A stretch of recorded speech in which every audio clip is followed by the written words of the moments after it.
Stop right there! Who the hell do you think you are? The voice ripped through the quiet morning, sharp and deliberate. It wasn't random shouting, and it sure wasn't some neighbor letting off steam. No, the words were locked directly on Naomi, a black woman who was finishing her 5 laps of her usual run. Earbuds still in, she slowed and turned, eyes narrowing in confusion as if she had to double-check whether the man was really speaking to her. But there was no mistake. He was. A new face stood in her path. He wore an oversized security vest, arms folded across his chest like he'd just caught a criminal. Naomi pulled one earbud out and asked, steady but firm, "Excuse me? How can I help you?" The man stepped closer, sunglasses tilted low, jaw working as he chewed his gum like he was trying out for a cheap cop drama. "This is a no-running zone. You're trespassing," he said, glancing toward another guard nearby.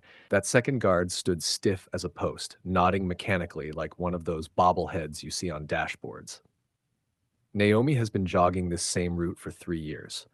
Not once has there ever been a rule, a sign, or a complaint about it. Every morning she waves to Mr. Whitaker, watering his flowers, carries treats for the neighbor's beagle from Mrs. Alvarez, and keeps her rhythm steady along the sidewalk. But today, the routine somehow turned into a crime scene. She tried to brush it off, kept jogging, but both men moved to follow her. 2 fresh-faced HOA security guards, their boots still shiny, clipboards clutched like they were props in a performance. Naomi stopped again, exasperated now. "Seriously, I live here. I'm just running. I do this every morning." That's when the second guard finally decided to speak. His voice came out stiff, scripted. "This is private property, ma'am. HOA rules forbid unauthorized activity. We need to verify your identity. Have you ever been stopped and treated like a suspect in your own neighborhood? What would you have done if you were in Naomi's shoes?" Before we go further, what city or country are you watching from right now? Drop it in the comments. We love seeing where our viewers are tuning in from. And if you believe in standing up to bullies hiding behind fake authority, smash that like button and subscribe to Story Arc. Because some fights aren't about rules at all, they're about respect. Naomi let out a short, strained laugh, not from humor, but from disbelief. Running counts as unauthorized now? I didn't know breathing fresh air was illegal. The first guard stepped closer, his tone harder. "Please don't be difficult. We just need to confirm you belong here." And that was when it hit her. This wasn't a misunderstanding. This was harassment. Naomi told them calmly, "I live 2 blocks down. You can follow me there. I'll show you my ID, no problem." But the guards shook their heads immediately. "No, ma'am. We can't let you walk further until we confirm your identity."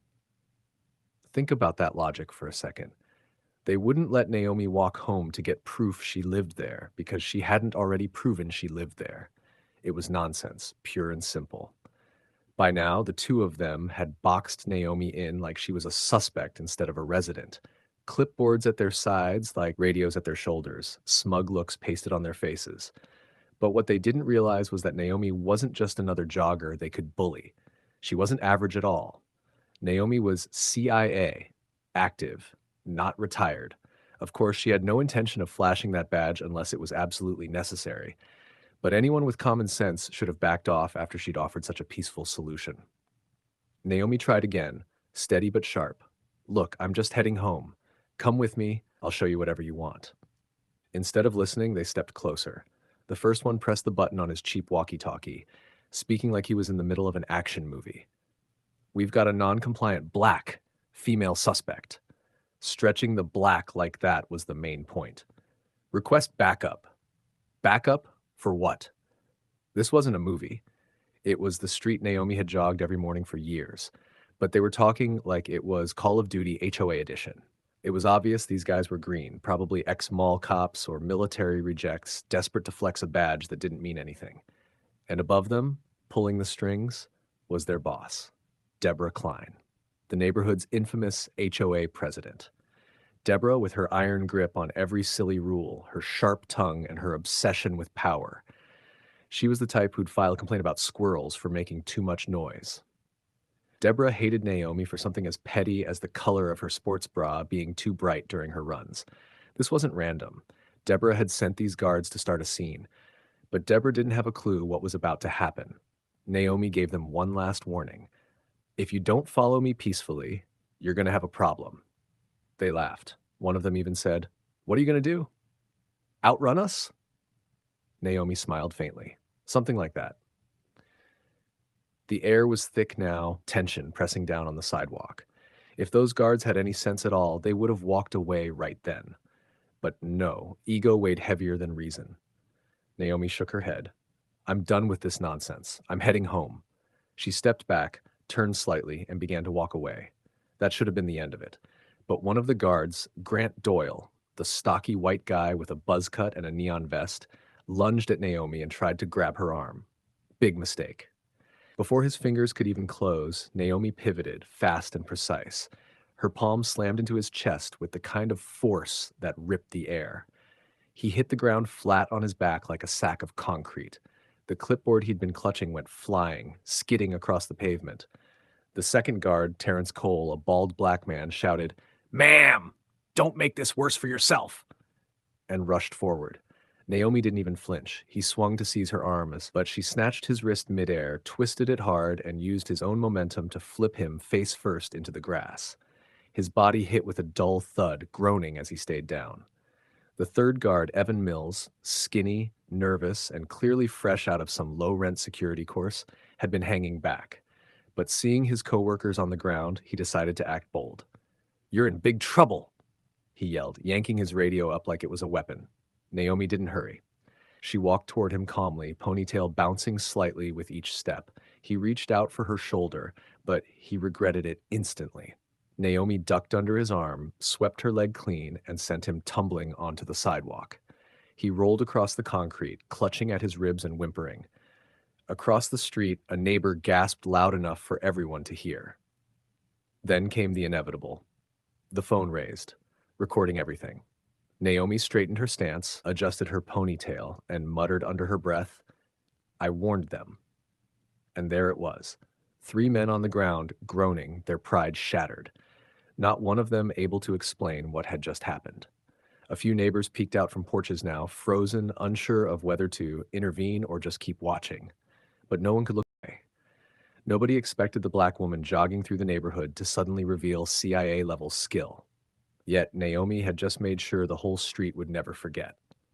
Naomi didn't stick around for applause. She adjusted her ponytail, glanced once at the 3 men groaning on the pavement, and walked off.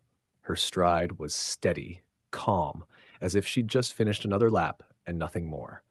The so-called enforcers were left on the ground, scattered and broken, their shiny vests and radios useless now. By the time Naomi reached her front door, the damage to their pride had already gone viral. Neighbors who had peeked out from porches hadn't wasted a second. Recordings captured every flip, every takedown. And as soon as she stepped inside, the notifications were buzzing. There it was, splashed across social feeds. Naomi, the black woman they thought they could corner, dismantling 3 guards without breaking a sweat. Clips looped, slowed down, set to dramatic music. Comments rolled in by the second, some in awe, some furious at the harassment, all united by disbelief at what they'd seen. It wasn't just entertainment. It was evidence, proof of how easily authority gets abused when it lands in the wrong hands, proof of how quickly rules could be twisted into weapons when aimed at the wrong person. Naomi sat down, phone in her hand, her face still composed, and then she made one phone call. Just one. The effect was immediate. 10 minutes later, the security company was already in crisis mode. The story had spread faster than they could contain it. Their phones lit up with reporters, neighbors, and furious homeowners demanding answers. Within 2 hours, Grant Doyle, Terrence Cole, and Evan Mills had been terminated.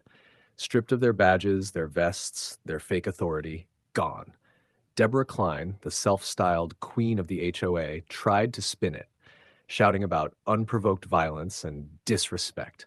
But the footage spoke louder than any of her excuses. Every neighbor had seen it.